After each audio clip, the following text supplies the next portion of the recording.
Rien ne va plus, en revanche, entre l'Arabie Saoudite et son voisin émirien, les Émirats Arabes Unis, jusqu'ici alliés au Yémen dans leurs hostilités face aux rebelles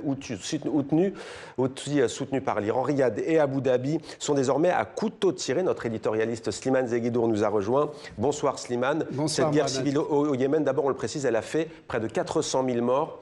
4 millions de déplacés. Ces deux pays, jusque-là, étaient totalement alliés dans cette guerre civile, dans une coalition. Pourquoi cette tension soudaine entre Riyad et Abu Dhabi?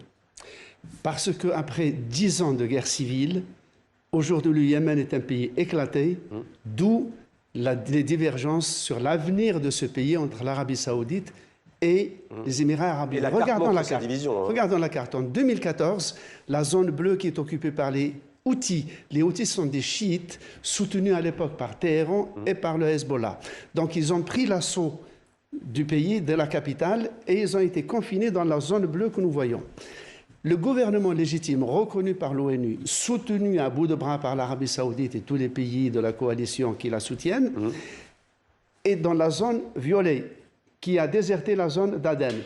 La zone orange, c'est là où le problème se pose. Toute la zone orange était sous influence des Émiriens, et les Émiriens financent un mouvement sécessionniste qui s'appelle le Conseil de transition du Sud, qui veut recréer rien moins que l'ancienne République du Sud-Yémen marxiste à l'époque, et qui, donc, on la voit sur la place, la zone jaune. Qui a existé entre 1967 et 1990. C'est ça. Et ces tensions donc ont donné l'épicentre, on peut dire, l'épilogue, c'était ce raid avant-hier justement des autorités saoudiennes. Oui, parce que les Émiriens ont envoyé des véhicules militaires et des munitions dans la zone jaune où se trouve le Conseil de transition du Sud, qui est encore une fois indépendantiste, qui a lancé depuis début décembre une offensive qui a mené ses troupes jusqu'aux frontières de l'Arabie Saoudite. Et là, les Saoudiens ont dit « c'est fini, ça c'est une ligne rouge ».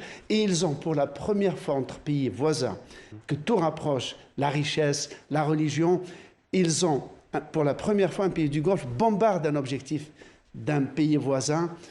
Et cela montre que l'Arabie Saoudite continue, et c'est ça la divergence essentielle, l'Arabie Saoudite milite pour un Yémen réconcilié avec une intégrité territoriale totale, tandis que les Émiriens, eux, soutiennent les indépendantistes qui voudraient que le sud du pays, où se trouvent les ports stratégiques sur l'océan Indien, dont Aden, et où se trouvent aussi les installations pétrolières qui sont la seule richesse du Yémen. Voilà où on en est aujourd'hui.